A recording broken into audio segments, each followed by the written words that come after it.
നമുക്ക് ഒരുമിച്ച് ജീവിച്ചാലോ എന്നുള്ള ഡയലോഗ് നിനക്ക് പല മോഡുലേഷനിൽ ആക്ട് ചെയ്ത് പറയാൻ പറ്റുമോ? എനിക്ക് നിന്നെ ഭയങ്കര ഇഷ്ടമാണ്. അമ്മക്ക് ഒരുമിച്ച് ജീവിച്ചാല എനിക്ക് നിന്നെ ഇഷ്ടമാണ്.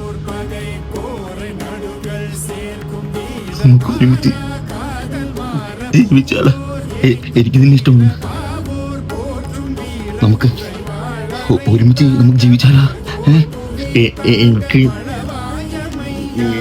ഇഷ്ടമാണ്. നമുക്ക് ഒരുമിച്ച് ജീവിച്ചാലാ? എനിക്ക് നിന്നെ ഭയങ്കര ഇഷ്ടമാണ്. നമുക്ക് ഒരുമിച്ച് ജീവിച്ചാലാ? എനിക്ക് നിന്നെ ഇഷ്ടമാണ്. ഒരുമിച്ച് ജീവിച്ചാലാ? എനിക്ക് നിന്നെ ഇഷ്ടമാണ്.